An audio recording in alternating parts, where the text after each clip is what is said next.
नमस्कार, मी Bhimrao Lonare, IBM TV9 news आणि WH न्यूजमध्ये मी आपलं स्वागत करत आहे। यावेळी मी नागपूरच्या डिस्ट्रिक्ट कोर्ट परिसरामध्ये आहे आणि इथे आपण बघू शकता ॲडव्होकेट वर्गांचा एक निषेध सभा इथे सुरू आहे।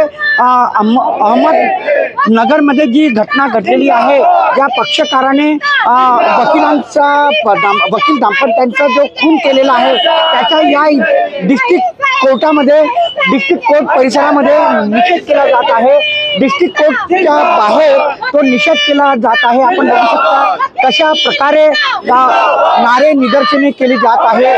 त्यांची एकच मागणी आहे, ज्यांनी त्या ॲडव्होकेटचा दाम्पत्याचा खून केलेला आहे त्यांना फाशीची शिक्षा व्हावी अशी ही यांची मागणी आहे। बघू शकता ज्या ॲडव्होकेट दाम्पत्यांचा खून करण्यात आला, 1 मिनिटाचा इथे मौन धारण करून त्यांना श्रद्धांजली दिली जात आहे। आपण बघू शकता हा नागपूर जिल्हा व सत्र न्यायालय परिसर आहे। त्याच्या बाहेर ॲडव्होकेट हे जे आहेत ते या घटनेचा तीव्र असा निषेध करत आहेत।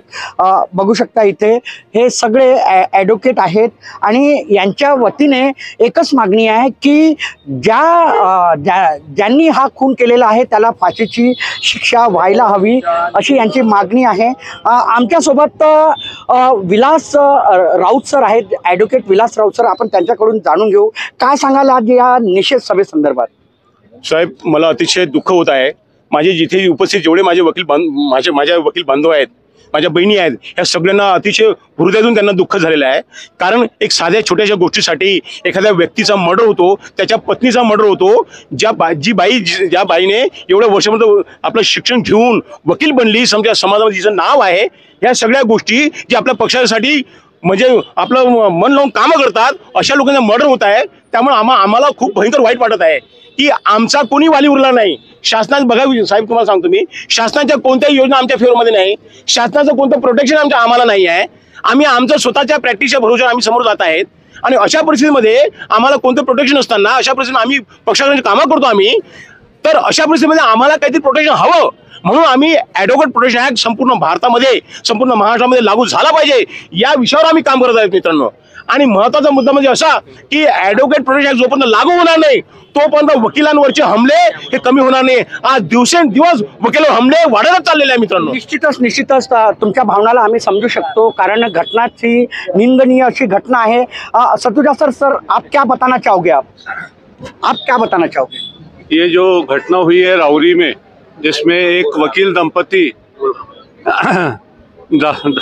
एडवोकेट राजाराम अवड़ और मनीषा अवड़ का जो हत्या हुई है, और वो हत्या जो है वो वहाँ के जो उनके क्लाइंट्स लोगों ने किए हैं, ये हत्या बहुत निंदनीय है। वकील का एक कार्य होता है कि वो अपने क्लाइंट्स को न्याय दिलाए। वो अगर न्याय दिलाते हुए उसके साथ अन्याय होता है और उसको उसकी जस्टिस नहीं मिलती है, तो ये वकील संगठन के लिए बहुत शर्म की बात है कि हमारा समुदाय जो लोगों को न्याय दिलाता है और एक इम्पोर्टेंट स्तंभ है हमारे प्रजातंत्र का, उसके साथ ये घटना होती है और सरकार कुछ भी कार्य नहीं कर रही। आज तक के वो अरेस्ट नहीं हुए हैं। मेरा ऐसा कहना है कि पूरे वकील भाई लोग, जिस तरीके से डॉक्टर्स लोगों को प्रोटेक्शन एक्ट मिला हुआ है, पत्रकारों को प्रोटेक्शन एक्ट मिला है, वैसा वकीलों को भी प्रोटेक्शन एक्ट मिलना चाहिए। क्योंकि हम लोग सोसाइटी को, समाज को न्याय दिला रहे हैं और हमारे साथ अन्याय हो रहा है और सरकार चुप है। मैं पूरे वकील संगठन को, ना सिर्फ महाराष्ट्र के बल्कि पूरे इंडिया को रिक्वेस्ट करता हूं कि हम सब एकजुट हो। ये घटना कल उसके राजाराम के साथ हुई, एडवोकेट राजाराम के साथ, कल हमारे साथ नहीं हो करके हम सब लोगों को यहाँ एकजुट होना है और वो राजाराम के परिवार को न्याय दिलाना है। इसके लिए हमको अगर कोर्ट का कार्य भी बंद करना पड़ा तो पेन डाउन करके हम सब वकील लोगों ने एकजुटता दिखाना चाहिए, तभी हम न्याय मिल पाएंगे और हम लोगों को न्याय दे पाएंगे। निश्चित मैं बताना चाहूँगा कि अहमदनगर की जी घटना आहे ती अत्यंत निंदनीय अशी घटना आहे। राउरी या गावातली ती घटना आहे। काय सांगाल, तुम्ही DBAचे अध्यक्ष आहात, काय सांगाल? सर, एक राउरी जे गाव आहे ते राउरी गाव अहमदनगर जिल्ह्यामध्ये येतं। त्यामध्ये आढाव जे दाम्पत्य आहे, ते दोन्ही पण वकील आहेत, मिस्टर आणि मिस्टर दोन्ही पण वकील, ते आपल्या पक्षकाराच्या वतीनं पैरवी करण्यासाठी जेव्हा गेलेत किंवा तेव्हा असं त्यांना वाटले की त्यांच्या पक्षकारांनी म्हणा किंवा इतर लोकांनी जे त्यांचे कोणी असतील त्यांनी त्यांचं अपहरण केलं आणि अपहरण केल्यानंतर काही दिवसानंतर ती बॉडी आपल्याला मिळाली आहे, म्हणजे याचा अर्थ त्यांचा मर्डर झालेला आहे. सर, जर का एखादा वकील समजा आपल्या पक्षकारासाठी आपल्या पक्षकाराच्या हक्कासाठी झटत असेल आणि वकिलांवरती असे हमले होत असतील, वकिलांचे असे मर्डर होत असतील, अपहरण होत असतील, तर ही खरोखरच गोष्ट आपल्यासाठी, आपल्या देशासाठी, आपल्या राज्यासाठी आणि वकिलांसाठी निंदनीय आहे. म्हणून मी जिल्हा बार तर्फे त्यांचा निषेध करू. काय वाटतंय तुम्हाला की महाराष्ट्रामध्ये किंवा देशातील जे अधिवक्ता आहेत, वकील आहेत, ते सुरक्षित आहेत? डेफिनेटली नाही आहेत, कारण की खरोखरच सुरक्षित असते तर राजस्थानमध्ये ॲडव्होकेट प्रोटेक्शन ॲक्ट हा लागू झाला नसता. म्हणून महाराष्ट्रामध्ये सुद्धा आम्ही बरेच दिवसापासून प्रयत्न करतोय की लवकरात लवकर ॲडव्होकेट प्रोटेक्शन ॲक्ट लागू व्हावा, जेणेकरून आमचे जे वकील लोक आहेत, लोकांवरती होणारे जे अत्याचार आहेत ते थांबले पाहिजेत. प्रत्येक लोकांसाठी हा संरक्षण कायदा आहे, जसं डॉक्टरांसाठी आहे, पत्रकारांसाठी आहे, बाकी इतरांसाठी आहे, तर वकिलांसाठी का नको? तर म्हणून वकिलांसाठी पण करायला पाहिजे. त्यासाठी राज्य सरकार का बरं एवढा उशीर करतोय याचं आम्हाला कळत नाही. पण ज्या पद्धतीने राजस्थानमध्ये लवकर ॲडव्होकेट प्रोटेक्शन ॲक्ट लागू झालेला आहे, त्याच धर्तीवर महाराष्ट्रामध्ये लवकरात लवकर व्हायला पाहिजे असं मला वाटते. अन्यथा वकील मंडळी यासाठी लवकरच धरणे आंदोलनाला सुरुवात करतात. तुम्ही काय सांगाल? एक समोर येऊ. हो, काय सांगाल तुम्ही? मराठी. मी ॲडव्होकेट संगीता मेश्राम. माझं असं म्हणणं आहे की जर ॲडव्होकेट बाकीच्या लोकांच्या चांगुलपणासाठी अथवा त्यांना न्याय मिळवून देण्यासाठी जर इतकी मेहनत करतात तर ॲडव्होकेटला सुद्धा प्रोटेक्शन असायला पाहिजे. आम्ही मागच्या 6 महिन्यापासून ॲडव्होकेट प्रोटेक्शन ॲक्ट महाराष्ट्रामध्ये लागू करण्यासाठी प्रयत्न करतो आहे. आम्ही बरेच ठिकाणी अर्जसुद्धा दिलेले आहेत, परंतु अजूनही सरकारने त्याच्यावर काहीही निर्णय घेतलेला नाही. माझं हे म्हणणं आहे की लवकरात लवकर महाराष्ट्र सरकारने यावर विचार करून ॲडव्होकेट प्रोटेक्शन ॲक्ट महाराष्ट्रामध्ये लागू करावं आणि ही जी घटना राहुरीमध्ये झाली त्याचा मी पूर्णपणे निषेध करते. काय सांगाल तुम्ही? मी ॲडव्होकेट मृणाल मोरे बोलते आहे. परवा जेव्हा ही न्यूज ऐकली की राहुरीमध्ये अहमदनगरमधील राहुरी येथे एका वकील दाम्पत्य आढाव ज्यांचं नाव आहे, पती पत्नी, त्यांचा अतिशय निर्घुण पद्धतीने पहिले अपहरण करून नंतर मग गावाबाहेर त्यांना ठेवण्यात आलं एका घरामध्ये आणि त्यांना अतिशय निर्घुण पद्धतीने मारण्यात आलं आणि त्यानंतर त्यांच्या शरीराला अक्षरशः मोठे दगड बांधले आणि त्यांना विहिरीत देखील ढकलण्यात आलं. अतिशय माणुसकीला संपूर्ण काळीमा फासणारी अशी ही घटना आहे.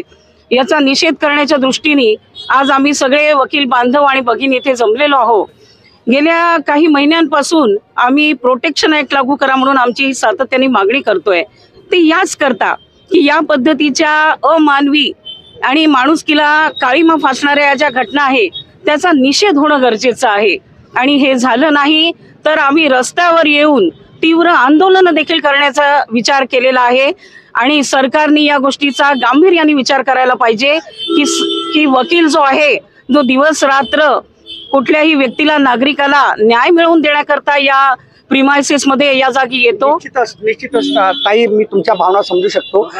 तुमचं काय नाव आहे? पहिलं आशीष पांडे है। काय सांगाल घटनेसंदर्भात? ये घटना इसकी मैं कड़ी निंदा करता हूँ और ऐसी घटना हमारे डीबीए के माध्यम से मैं बोलना चाहूँगा कि हमें वकीलों ने सारा काम बंद करना चाहिए और सुप्रीम कोर्ट और हाई कोर्ट ने स्वयं इस घटना का सुमोटो संज्ञान लेना चाहिए और पुलिस को, राज्य सरकार को कड़े डायरेक्शंस देना चाहिए और हम सब वकीलों को मिलके और भी पुलिस प्रोटेक्शन यहाँ कोर्ट में भी बढ़ाना चाहिए और हमारी मांगे अगर नहीं मानी गई तो हमने सबने काम बंद आंदोलन भी करना चाहिए और जरूरत पड़ने पे हम सब लोग संविधान चौक पर हमारे 8000 मेंबर्स लेके राज्य सरकार को वैसा ताकत भी हम दिखाना चाहेंगे हमारी। आप क्या बताना चाहोगे? मैं एडवोकेट CH शर्मा, अखिल भारतीय संयुक्त अधिवक्ता मंच नागपुर जिला अध्यक्ष और राष्ट्रीय कोर कमेटी सदस्य इस मंच का। मेरा मंच अधिवक्ता सुरक्षा कानून राजस्थान की तर्ज पर पूरे भारत में लागू हो, इस प्रयास के लिए कटिबद्ध है और पिछले 5-6 महीने से हम लगातार प्रयास कर रहे हैं।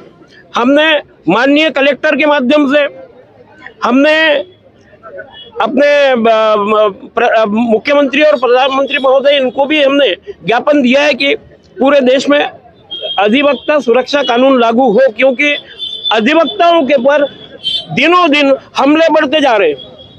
और ये जो हमारे राहुरी अहमदनगर में जो ये हुआ है, ये तो एक अधिवक्ता परिवार, सामान्य परिवार नहीं है, एक अधिवक्ता परिवार, पति पत्नी है जो कार्यरत थे, जो न्यायालय में काम कर रहे थे।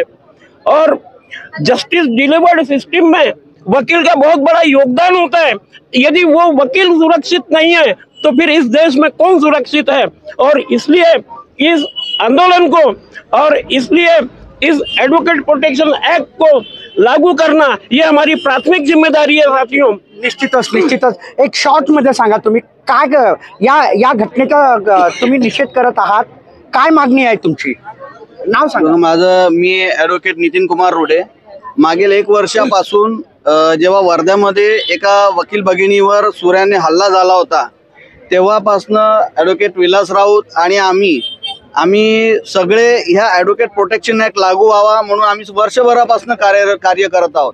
आणि 1 वर्षापासून आम्ही हे ॲडव्होकेट प्रोटेक्शन ॲक्ट व्हावं म्हणून वेळोवेळी आम्ही सरकारला आम्ही लेटर्स दिले, पण त्याचा आतापर्यंत कुठलाही रिप्लाय आला नाही. जर राजस्थानमध्ये ॲडव्होकेट प्रोटेक्शन ॲक्ट लागू होतो तर किमान महाराष्ट्रामध्ये ॲडव्होकेट प्रोटेक्शन ॲक्ट हा लागू व्हायला पाहिजे. आणि नाही ॲडव्होकेट प्रोटेक्शन ॲक्ट लागू होत तर किमान वकिलांना बंदूक ठेवण्याकरता सरकारने परमिशन द्यायला पाहिजे. कारण की स्वतःची सुरक्षा आता स्वतःच करायची जर गरज असेल तर आम्हाला आमच्या डिफेन्स करता आम्हाला बंदुकीचे लायसन्स सरकारने द्यावे. निश्चितच मी तुम्हाला सांगेल की अहमदनगर जिल्ह्यातील राहुरी गावामध्ये ॲडव्होकेट दाम्पत्याची निर्घृण अशी हत्या करण्यात आली. त्या घटनेचा निषेध आज नागपूर जिल्हा सत्र न्यायालयाच्या बाहेर हे वकील संघटनेच्या मार्फत केले जात आहे. त्यांची एकच मागणी आहे की ज्या म्हणजे ॲडव्होकेट दाम्पत्यांचं ज्यांनी हत्या केलेली आहे त्यांना फाशीची शिक्षा होण्यात यावी. तसेच ॲडव्होकेट प्रोटेक्शन ॲक्ट महाराष्ट्रामध्ये लागू करावी या मागणीसाठी नागपूर जिल्हा सत्र न्यायालयासमोर वकील संघटनेच्या मार्फत हे निषेध करण्यात येत आहे. तर आपण बघत राहा IBM TV9 news WH news. आमच्या चॅनलला लाईक करा, सबस्क्राईब करा, आयकॉन बेल बटन दाबण्यात विसरू नका. धन्यवाद, नमस्कार.